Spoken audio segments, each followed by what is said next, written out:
welcome to Indianomics. India completes 77 years of independence, and at this emotional juncture, I thought it fit to invite one of India's longest-serving policymakers, Dr. C. Rangarajan. Dr. Rangarajan was Reserve Bank Governor from 1992 to 1997, during which time he converted the dollar-rupee from an administered rate to a market-driven exchange rate. Bank lending and deposit rates, which were set by the Reserve Bank, were liberalized. And the government's unlimited power to borrow was also ended. In short, a lot of revolutionary steps. Dr. Rangarajan, of course, continued his innings of policy making as the chairman of the Prime Minister's Economic Advisory Council from 2004 to 2014.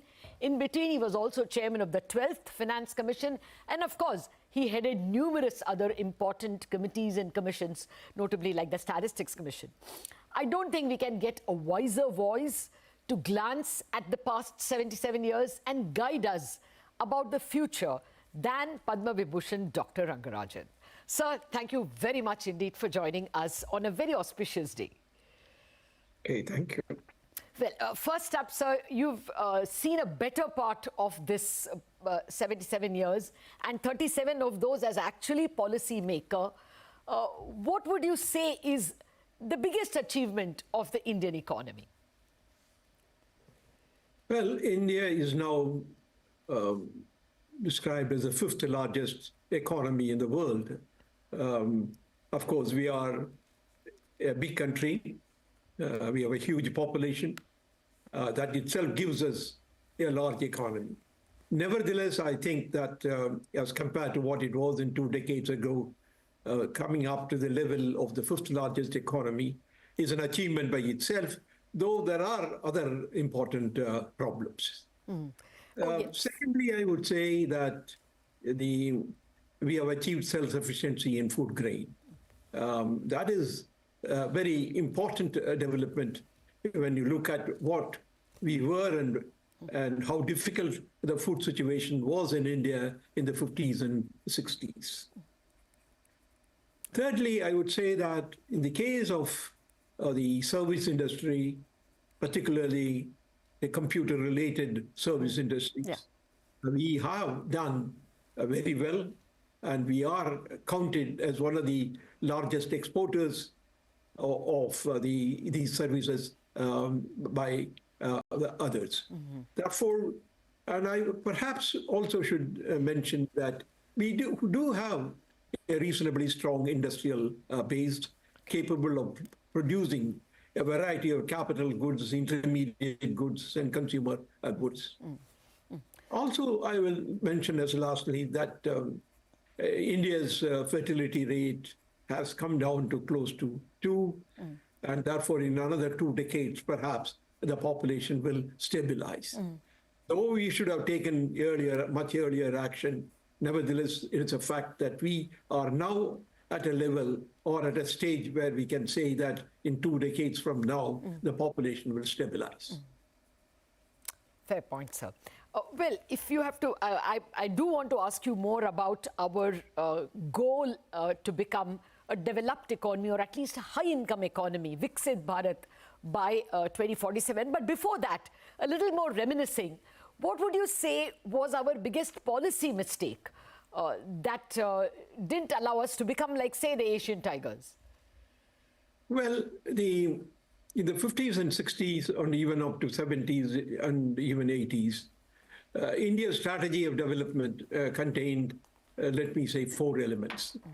One was raising the savings and investment rate. The second was a dominant role for the state, what we used to call acquiring the commanding heights of the economy. And the third was a policy of import substitution, that we should produce in India what we were importing.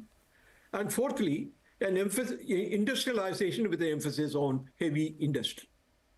I would say in the 50s particularly, we had no clear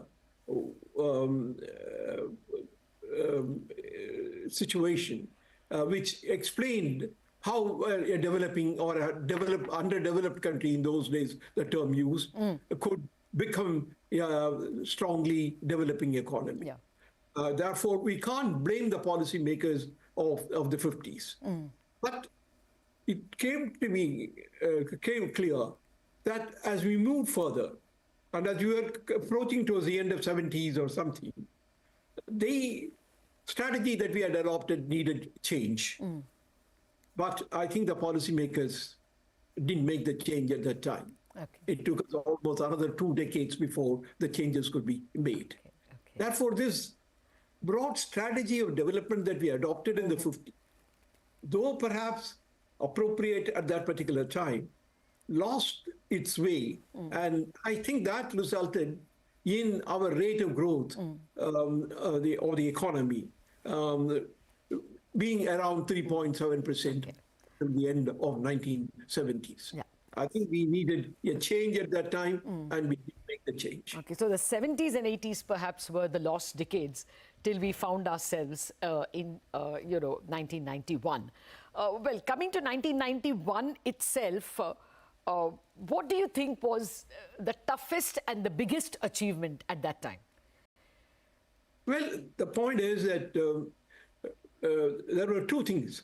One was to manage the crisis, because we had to get out of the crisis. Yes. That is 1990 and then 1991. Yes. Steps had to be taken, first of all, to stabilize. And then we felt that after stabilizing, we need to reform the economy. Because it is not a question of just simply solving the problem, the balance of payments problem of 90 or 91. We have to build an economy which will not face such crises from time to time. And therefore, we moved on to introduce reforms. And that started almost in 1991, and it picked up speed in the next years. And then it was followed up by various governments. I would say the decision to devalue in a deep way in 2 states, and even to shift gold in a 1991 period in order to overcome some of the problems are difficult decisions, and they had to be taken. But the most important thing is we did not stop with solving the problems, but moved on to make reforms. And if I would say in a short sentence, that we made a break with the past in 3 important ways. One, we dismantled the complex system of permits and licenses and controls that dominated the system. Second, we redefined the role of the state. And thirdly, we gave up the policy of import substitution at any cost and decided to embrace the international trade. So I will come back to the policies that you have mentioned, because we seem to be going back to some of those policies, especially import substitution, under a diluted version called Atmanirbhar. But more on that later. Let me come to the way in which we handle public sector banks, because that came directly under the Reserve Bank. Under you and, of course, Dr. Manmohan Singh and the others, you all got first state bank listed, and eventually through the decade, other public sector banks got listed. But since then, we have not made any major change in the governance of public sector banks. What would you advise? Some time ago, your deputy at that time, Dr. Reddy, had said that they should be brought under the Companies Act. What would your advice be to the current regime? No, I think the most important point is that several steps were taken to introduce and to initiate a competitive system in the banking system. In the final analysis, it is competition that will finally lead to efficiency in the system. And that attempt was taken care of by allowing new private sector banks into the banking industry. It's in my time. And as a result of it, I think we do have a situation in which almost 30% of the banking system is now in the private sector. So we really need to ensure that this competitive system does remain. And we really have to ensure that the public sector banks, in order to survive and grow, need to be very competitive. But you were asking about the governance and so on. I think the most important thing is that the board of directors and how they are nominated and how they are selected is a key thing. In the final analysis, the management of a bank rests with the board of directors. And therefore, the key thing that I would really recommend is ensure a proper system of selection of people to the board of directors and make the board of directors as a whole responsible for the functioning of the banking system. And that, I think, is a critical variable in making the banking system more efficient. Your point is taken, sir. I think that's what Dr. Reddy also argued in 2000 and later on the PJ Nayak committee in 2013, that bringing under the Companies Act, the board gets more powerful, they get independent directors, and maybe that will introduce the governance element. Also, the government can't use PSU banks for their schemes like Mudra, etc., which ties them down and leaves private sector banks a little freer. So I will, time permitting, ask you more about the banking system, but you also wrote in the Hindu about how we should chase our new goal of a Viksit Bharat, a developed India, by 2047. What would you say should be the first 2 or 3 major policy changes we need to do? First of all, I think in order to be a developed country, our per capita income has to move from the current level of something like $2,500 to $13,000. And this requires, according to the calculations made by several, on some assumptions regarding the price level, inflation, and the exchange rate. We need to grow at between 6 and 7%, but perhaps closer to 7%. This requires that the gross fixed capital formation rate, or the investment rate, let us say, has to be about 35% if we assume an incremental capital output ratio of 5:1. Yeah. I think the incremental capital output ratio in recent period has been around 5. Okay. Therefore, the first thing that we really need to do is that we ensure that the investment rate in the country remains at 35% of GDP.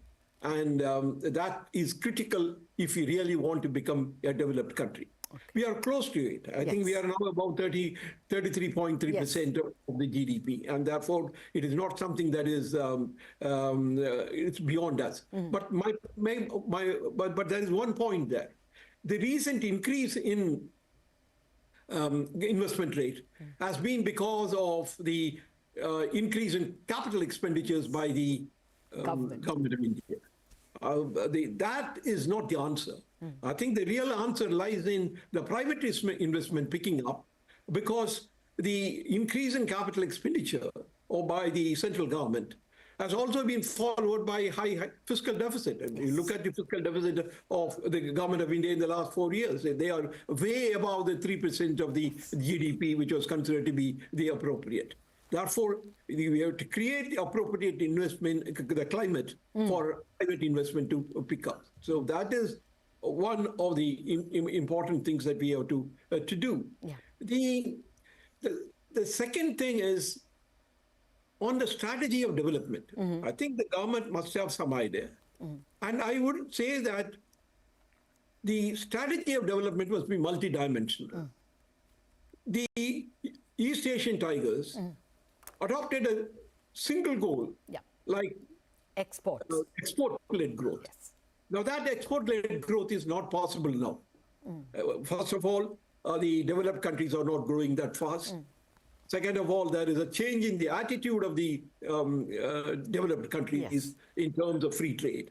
Therefore, while exports are important, the external demand is important.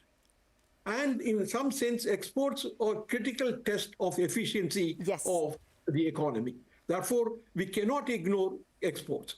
But it is not the export-led strategy that will really lead us to a higher level.